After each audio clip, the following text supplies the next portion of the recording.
എല്ലാ വിദ്യാർത്ഥികൾക്കും പുതിയൊരു വീഡിയോയിലേക്ക് സ്വാഗതം. ഈ വർഷത്തെ SSLC പരീക്ഷാ ഫലം മെയ് 9-ാം തീയതി പ്രസിദ്ധീകരിക്കും. അപ്പോൾ വിദ്യാർത്ഥികൾക്ക് വിവിധ വെബ്സൈറ്റുകൾ വഴിയും അതുപോലെ വിവിധ മൊബൈൽ ആപ്ലിക്കേഷനുകൾ വഴിയും വിദ്യാർത്ഥികൾക്ക് നിങ്ങളുടെ റിസൾട്ട് അറിയാൻ സാധിക്കുന്നതാണ്.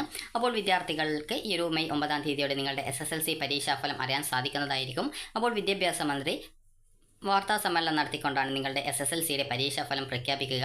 ഇത്ര വിദ്യാർത്ഥികൾ പരീക്ഷ എഴുതിയിട്ടുണ്ട്, ഇത്ര വിദ്യാർത്ഥികൾ അതിൽ ജയിച്ചിട്ടുണ്ട്, ഇത്ര വിദ്യാർത്ഥികൾക്ക് A+ ഉണ്ട്, അതുപോലെ ഏറ്റവും കൂടുതൽ A+ ഉള്ള ജില്ല ഇതാണ്, അതുപോലെ സ്കൂൾ ഇതാണ്, അതുപോലെ തന്നെ മുഴുവൻ വിദ്യാർത്ഥികളും പരീക്ഷ എഴുതി ജയിച്ചിട്ടുള്ള സ്കൂൾ ഇതാണ്, അതുപോലെ ഏറ്റവും കൂടുതൽ വിദ്യാർത്ഥികൾ ജയിച്ച സ്കൂൾ ഇതാണ് എന്നൊക്കെ ഈ ഒരു പരീക്ഷയുമായി ബന്ധപ്പെട്ടുള്ള എല്ലാവിധ ഡീറ്റെയിൽസുകളും വിദ്യാഭ്യാസ മന്ത്രി പ്രഖ്യാപിക്കും. അപ്പോൾ ഈ ഒരു ഏകദേശം സാധാരണഗതിയിൽ ഉച്ചയ്ക്ക് 2 മണി അല്ലെങ്കിൽ രാവിലെ 11 മണി ഈ ഒരു ടൈമിലൊക്കെയാണ് സാധാരണ SSLCയുടെ റിസൾട്ട് പ്രഖ്യാപിക്കാറുള്ളത്. അപ്പോൾ വിദ്യാഭ്യാസ മന്ത്രി ഈ ഒരു വാർത്താ സമ്മേളനം നടത്തി നിങ്ങളുടെ SSLC പരീക്ഷാ ഫലവും അതുപോലെ എത്ര വിദ്യാർത്ഥികൾ ജയിച്ചിട്ടുണ്ട്, അതായത് വിജയ ശതമാനവും കാര്യങ്ങളൊക്കെ പ്രഖ്യാപിച്ചതിന് ശേഷം ഏകദേശം 1 മണിക്കൂറിന് ശേഷമാണ് വിദ്യാർത്ഥികളുടെ SSLC പരീക്ഷാ ഫലം നിങ്ങൾക്ക് അറിയാൻ സാധിക്കുക. അതായത് ഇപ്പോൾ ഒരു ഉദാഹരണം പറയുകയാണെങ്കിൽ നിങ്ങൾക്കിപ്പോൾ 11 മണിക്കാണ് വിദ്യാഭ്യാസ മന്ത്രി നിങ്ങളുടെ SSLC പരീക്ഷാ ഫലം പ്രഖ്യാപിച്ചിട്ടുള്ളതെങ്കിൽ ഏകദേശം 12 മണിയാകുമ്പോഴേക്കുമാണ് നിങ്ങളുടെ റിസൾട്ട് അറിയാൻ സാധിക്കുക. അതുപോലെ തന്നെ ആ ഒരു സമയത്തേക്ക് ഏകദേശം ഒരു 2, 3, 4 മണിക്കൂറേക്ക് വെബ്സൈറ്റുകളൊക്കെ കുറച്ച് സമയത്തേക്ക് നിങ്ങൾക്ക് കിട്ടാനൊക്കെ ബുദ്ധിമുട്ടുണ്ടാകും. കാരണം പല വിദ്യാർത്ഥികളും, അതായത് ഏകദേശം ലക്ഷക്കണക്കിന് വിദ്യാർത്ഥികളായിരിക്കും, അതുപോലെ അവരുടെ പാരൻസും ഒക്കെ ആയിരിക്കും ഈ ഒരു റിസൾട്ട് പരിശോധിക്കാനായിട്ട് ആ ഒരു സമയം വെബ്സൈറ്റുകളിലേക്ക് പ്രവേശിക്കുക. അപ്പോൾ ആ ഒരു സമയത്ത് വെബ്സൈറ്റിലെ ട്രാഫിക് കാരണം നിങ്ങൾക്ക് ആ റിസൾട്ട് കിട്ടാനായിട്ട് കുറച്ച് ലേറ്റ് ആവുന്നതായിരിക്കും. അതുകൊണ്ട് തന്നെ നിങ്ങൾ ശ്രദ്ധിക്കേണ്ട കാര്യം എന്ന് പറയുന്നത് SSLC റിസൾട്ട് വന്നു കഴിഞ്ഞാൽ പെട്ടെന്ന് തന്നെ റിസൾട്ട് നിങ്ങൾ ചെക്ക് ചെയ്യണമെന്ന് നിർബന്ധമൊന്നുമില്ല. നിങ്ങൾക്ക് ഒരു രാവിലെ വന്നു കഴിഞ്ഞാൽ ഏകദേശം വൈകുന്നേരം ആകുമ്പോഴേക്കും നിങ്ങൾക്ക് റിസൾട്ട് എല്ലാവർക്കും കൃത്യമായിട്ട് ചെക്ക് ചെയ്യാൻ സാധിക്കുന്നതായിരിക്കും. അപ്പോൾ വിദ്യാർത്ഥികൾക്ക് ഇനി ഈ ഒരു SSLC പരീക്ഷയുടെ റിസൾട്ട് ഏതൊക്കെ വെബ്സൈറ്റുകൾ വഴിയാണ് അറിയാൻ സാധിക്കാമെന്ന് നോക്കാം. അപ്പോൾ നിങ്ങൾക്ക് SSLC പരീക്ഷാ ഫലം അറിയാൻ സാധിക്കുന്ന ഒരു വെബ്സൈറ്റാണ് പരീക്ഷാ ഭവൻ്റെ വെബ്സൈറ്റ്. അപ്പോൾ ഈ ഒരു വെബ്സൈറ്റ് എന്ന് പറയുമ്പോൾ parishabhavan.kerala.gov.in എന്നുള്ള വെബ്സൈറ്റ് ഓപ്പൺ ചെയ്യുക. ഓപ്പൺ ചെയ്ത് കഴിഞ്ഞാൽ നിങ്ങൾക്ക് മുകളിലായിട്ട് തന്നെ ഫലം എന്ന് പറഞ്ഞുകൊണ്ട് ഇവിടെ കാണാൻ സാധിക്കും. അത് ഫലം എന്ന് പറഞ്ഞുകൊണ്ട് നിങ്ങൾക്ക് ജസ്റ്റ് കാണിച്ചു തരാം. ഇവിടെ സർക്കുലറിന് ശേഷം ഫലം എന്നുള്ള ഒരു ഓപ്ഷൻ ഉണ്ട്. അപ്പോൾ ആ ഒരു ലിങ്കിൽ ക്ലിക്ക് ചെയ്യുന്ന സമയത്ത് പരീക്ഷാ ഫലങ്ങൾ എന്നുള്ള ഒരു ഭാഗത്തേക്ക് പോകുന്നതാണ്.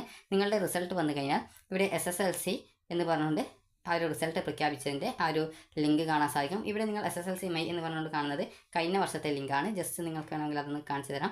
അതായത് ഇതുപോലെയാണ് നിങ്ങളുടെ റിസൾട്ട് പരിശോധിക്കുന്ന സമയത്ത് ആ ലിങ്കിൽ ക്ലിക്ക് ചെയ്താൽ ഉണ്ടാവുക. അതായത് നിങ്ങളുടെ SSLCയുടെ റോൾ നമ്പർ, അതുപോലെ തന്നെ നിങ്ങളുടെ ഡേറ്റ് ഓഫ് ബർത്ത് എന്നിവ നൽകാനുള്ള ഭാഗമുണ്ടാവും. അതുപോലെ തന്നെ അതിനുശേഷം വ്യൂ റിസൾട്ട്സിൽ ക്ലിക്ക് ചെയ്ത് കഴിഞ്ഞാൽ നിങ്ങൾക്ക് നിങ്ങളുടെ റിസൾട്ട് അറിയാനായിട്ട് സാധിക്കുന്നതാണ്. അപ്പോൾ ഇതുപോലെ രജിസ്റ്റർ നമ്പർ, അതുപോലെ തന്നെ അതായത് SSLCയുടെ രജിസ്റ്റർ നമ്പർ, റോൾ നമ്പറില്ല രജിസ്റ്റർ നമ്പർ, അതുപോലെ ഡേറ്റ് ഓഫ് ബർത്ത് എന്നിവ നൽകി വ്യൂ റിസൾട്ട്സിൽ ക്ലിക്ക് ചെയ്യുന്ന സമയത്ത് നിങ്ങളുടെ റിസൾട്ട് അറിയാൻ സാധിക്കും. ഇത് SSLC സേ എക്സാമിനേഷൻ എന്ന് പറഞ്ഞുകൊണ്ടുള്ള ആ ഒരു ഹെഡിങ് ആണ്. ജസ്റ്റ് അത് ചേഞ്ച് ചെയ്യും ഈ ഒരു റിസൾട്ട് വരുന്ന സമയത്തേക്ക്. അപ്പോൾ ഈ ഒരു രീതിയിലാണ് നിങ്ങളുടെ ആ റിസൾട്ടിൻ്റെ ലിങ്ക് ഉണ്ടാവുക. അതുപോലെ തന്നെ നിങ്ങൾക്ക് റിസൾട്ട് അറിയാൻ സാധിക്കുന്ന മറ്റൊരു വെബ്സൈറ്റാണ് SSLCexam.kerala.gov.in എന്നുള്ള വെബ്സൈറ്റ്. അപ്പോൾ ആ ഒരു വെബ്സൈറ്റിൻ്റെ ലിങ്കും ഇവിടെ കൊടുത്തിട്ടുണ്ട്. എങ്കിലും പരീക്ഷയുടെ ആ റിസൾട്ട് വരുന്ന സമയത്ത് ഈ ഒരു വെബ്സൈറ്റൊക്കെ വളരെയധികം സ്ലോ ആയിരിക്കും. അതുകൊണ്ട് തന്നെ നിങ്ങൾക്ക് ആ ഒരു റിസൾട്ട് അറിയാനുള്ള വെബ്സൈറ്റിൻ്റെ ലിങ്ക് നിങ്ങൾക്ക് ഈ ഒരു വീഡിയോ വഴി മനസ്സിലാക്കാവുന്നതാണ്. അപ്പോൾ ഇവിടെ SSLC കൊടുത്തിട്ടുണ്ട്, അതുപോലെ തന്നെ SSLC HI കൊടുത്തിട്ടുണ്ട്, അതുപോലെ തന്നെ THSLC കൊടുത്തിട്ടുണ്ട്, THSLC HI കൊടുത്തിട്ടുണ്ട്, അതുപോലെ തന്നെ AHSLC കൊടുത്തിട്ടുണ്ട്. ഇത്രയും SSLC വിഭാഗങ്ങളുടെ കൊടുത്തിട്ടുണ്ട്. അപ്പോൾ നിങ്ങൾ ഏത് SSLC ആണോ അതിൻ്റെ ആ ലിങ്ക് ക്ലിക്ക് ചെയ്ത് അതിൻ്റെ കൃത്യമായിട്ട് ലിങ്ക് ഏതാണെന്നുള്ളത് മനസ്സിലാക്കാൻ ഞാനിപ്പോൾ SSLCയുടെ ആ ഒരു ലിങ്കിൽ ക്ലിക്ക് ചെയ്യുന്നു. ഇപ്പോൾ ക്ലിക്ക് ചെയ്യുന്ന സമയത്ത് നിങ്ങൾക്ക് ഇവിടെ മുകളിലായിട്ട് കാണാം SSLCexam.kerala.gov.in എന്നുള്ളത്. ഇതേ രീതിയിൽ തന്നെയാണ് നിങ്ങൾ SSLC HIയുടെ ക്ലിക്ക് ചെയ്യുന്ന സമയത്ത് അതിൻ്റെ ആ ഒരു ലിങ്ക് ഇതേ രീതിയിൽ നിങ്ങൾക്ക് മുകളിലായിട്ട് കാണാൻ സാധിക്കും. അപ്പോൾ നിങ്ങൾ കൃത്യമായിട്ട് നിങ്ങളുടെ ആ ഒരു SSLC ഏതാണ്, THSLC ആണോ അല്ലെങ്കിൽ സാധാ SSLC ആണോ അല്ലെങ്കിൽ SSLC HI ആണോ, ഇത് ഏതൊക്കെയാണെന്നുള്ളതനുസരിച്ച് നിങ്ങൾ കൃത്യമായിട്ട് ആ ഒരു വെബ്സൈറ്റിൻ്റെ ലിങ്കിൽ നിങ്ങൾ ക്ലിക്ക് ചെയ്യേണ്ടതാണ്. അപ്പോൾ ക്ലിക്ക് ചെയ്യുന്ന സമയത്ത് നിങ്ങൾക്ക് ഇതുപോലെ അതിൻ്റെ വെബ്സൈറ്റിൻ്റെ അഡ്രസ്സ് കിട്ടും. അത് കൃത്യമായിട്ട് നിങ്ങളൊരു പേപ്പറിൽ എഴുതി വെക്കുക. കാരണം SSLC റിസൾട്ട് വരുന്ന സമയത്ത് ആ ഒരു ലിങ്ക്, അതായത് ഈ ഒരു മുകളിലുള്ള ആ ഒരു ലിങ്കിൽ നിങ്ങൾ ജസ്റ്റ് ആ ഒരു ലിങ്ക് ടൈപ്പ് ചെയ്ത് കൊടുത്ത് സെർച്ച് ചെയ്ത് കഴിഞ്ഞാൽ ആ ഒരു വെബ്സൈറ്റിലേക്ക് നേരിട്ട് പോകാൻ സാധിക്കുന്നതായിരിക്കും. അപ്പോൾ ഈ ഒരു രീതിയിൽ ആ ഒരു ലിങ്കിൽ ക്ലിക്ക് ചെയ്യുന്ന സമയത്ത് ഇതുപോലെ നിങ്ങൾക്ക് മുകളിലായിട്ട് തന്നെ SSLC ലേറ്റസ്റ്റ് ന്യൂസ് എന്നുള്ള ഭാഗത്ത് SSLC എക്സാമിനേഷൻ റിസൾട്ട് പബ്ലിഷ്ഡ്, അതുപോലെ ക്ലിക്ക് ഹിയർ എന്നുള്ള ഒരു ഓപ്ഷൻ കാണാം. ഇവിടെ ചുവപ്പ് കളറിൽ നിങ്ങൾക്ക് ഒരു ക്ലിക്ക് ഹിയർ ഓപ്ഷൻ കാണാം. അതേ രീതിയിൽ തന്നെയാണ് ക്ലിക്ക് ഹിയർ ഓപ്ഷൻ ഉണ്ടാവുക. അപ്പോൾ ജസ്റ്റ് അതിൽ ക്ലിക്ക് ചെയ്യുക. അതിൽ ക്ലിക്ക് ചെയ്യുന്ന സമയത്ത് നിങ്ങൾ നേരത്തെ നിങ്ങൾക്ക് പരീക്ഷാ ഭവൻ്റെ വെബ്സൈറ്റിൽ കാണിച്ചു തന്നതുപോലെ, അതായത് ഈ ഒരു ലിങ്കാണ്, അതായത് ഇതേ ലിങ്ക് തന്നെ നിങ്ങൾക്ക് കാണാൻ പറ്റുക. ജസ്റ്റ് നിങ്ങൾക്ക് കാണിച്ചു തരാം. അപ്പോൾ ഈ ഒരു നിങ്ങളുടെ രജിസ്റ്റർ നമ്പറും അതുപോലെ തന്നെ ഡേറ്റ് ഓഫ് ബർത്തും നൽകാനുള്ള ഒരു ഓപ്ഷനാണ് വരിക. അപ്പോൾ ജസ്റ്റ് ആ ഒരു ലിങ്ക് കാണിച്ചു തരാം. ഇവിടെ ഉണ്ടാവും, അതായത് ഇതുപോലെയാണ് ഉണ്ടാവുക. SSLC പരീക്ഷ എന്ന് പറഞ്ഞുകൊണ്ട് കാണാം. അപ്പോൾ ജസ്റ്റ് നിങ്ങൾ ആ ലിങ്കിൽ ക്ലിക്ക് ചെയ്യുക.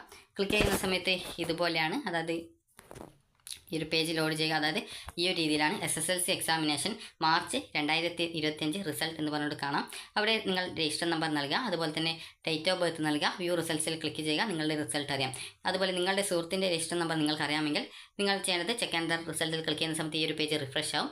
അതിനുശേഷം നിങ്ങൾക്ക് നിങ്ങളുടെ സുഹൃത്തിൻ്റെ register number date of birth നൽകി വ്യൂ റിസൾട്ട്സിൽ ക്ലിക്ക് ചെയ്യുന്ന സമയത്ത് അവരുടെ റിസൾട്ട് അറിയാം. റിസൾട്ട് അറിഞ്ഞ ശേഷം നിങ്ങൾ ചെയ്യേണ്ടത് അതിൽ പ്രിൻറ്റ് ഓപ്ഷൻ എന്ന് പറഞ്ഞുകൊണ്ട് താഴെ ഒരു പ്രിൻറ്റ് ഓപ്ഷൻ കാണാം. ജസ്റ്റ് അതിൽ ക്ലിക്ക് ചെയ്യുക, ക്ലിക്ക് ചെയ്ത് അത് ഡൗൺലോഡ് ചെയ്തെടുക്കുക. അതുപോലെ തന്നെ നിങ്ങൾക്ക് നിങ്ങളുടെ റിസൾട്ട് അറിയാൻ സാധിക്കുന്ന മൊബൈൽ ആപ്ലിക്കേഷനാണ് സഫലം 2025 എന്നുള്ള മൊബൈൽ ആപ്ലിക്കേഷൻ. അത് ഗൂഗിൾ പ്ലേ സ്റ്റോറിൽ ലഭ്യമാണ്, ആപ്പ് സ്റ്റോറിൽ ലഭ്യമാണോ എന്നുള്ളത് അറിയില്ല. അതുപോലെ തന്നെ നിങ്ങൾക്ക് റിസൾട്ട് അറിയാൻ സാധിക്കുന്ന മറ്റൊരു വെബ്സൈറ്റാണ് കൈറ്റിൻ്റെ വെബ്സൈറ്റ്, kite.kerala.gov.in എന്നുള്ള വെബ്സൈറ്റ് വഴി നിങ്ങൾക്ക് SSLCയുടെ റിസൾട്ട് അറിയാൻ സാധിക്കും. അപ്പോൾ ആ ഒരു വെബ്സൈറ്റ് ഓപ്പൺ ചെയ്യുന്ന സമയത്ത് നിങ്ങൾക്ക് SSLC എക്സാം റിസൾട്ട്സ് പബ്ലിഷ്ഡ് എന്ന് പറഞ്ഞുകൊണ്ട് കാണാം. അപ്പോൾ അവിടെ ആ ഒരു ലിങ്കിൽ ക്ലിക്ക് ചെയ്യുന്ന സമയത്ത്, അതായത് ആ ഒരു SSLC എക്സാം റിസൾട്ട് പബ്ലിഷ്ഡ് എന്നുള്ള ആ ഒരു ലിങ്കിൽ ക്ലിക്ക് ചെയ്യുന്ന സമയത്ത് നിങ്ങൾക്ക് നിങ്ങളുടെ ആ ഒരു റിസൾട്ട് അറിയാനുള്ള പേജിലേക്ക് പോകാവുന്നതും അവിടെ നിന്ന് നിങ്ങൾക്ക് നിങ്ങളുടെ രജിസ്റ്റർ നമ്പറും ഡേറ്റ് ഓഫ് ബർത്ത് നൽകി സബ്മിറ്റ് ചെയ്യുന്ന സമയത്ത് നിങ്ങൾക്ക് നിങ്ങളുടെ റിസൾട്ട് അറിയാവുന്നതാണ്. സ്കൂൾ വൈസ് റിസൾട്ട് അറിയണമെങ്കിൽ ആ ഒരു പേജിൽ തന്നെ സ്കൂൾ വൈസ് എന്നുള്ളൊരു ഓപ്ഷൻ ഉണ്ടാകും. അതിൽ ക്ലിക്ക് ചെയ്തുകൊണ്ട് നിങ്ങൾക്ക് നിങ്ങളുടെ സ്കൂൾ കോഡ് നൽകി കഴിഞ്ഞാൽ സബ്മിറ്റ് ചെയ്ത് കഴിഞ്ഞാൽ നിങ്ങൾക്ക് നിങ്ങളുടെ സ്കൂൾ വൈസ് റിസൾട്ടും അറിയാൻ സാധിക്കുന്നതാണ്.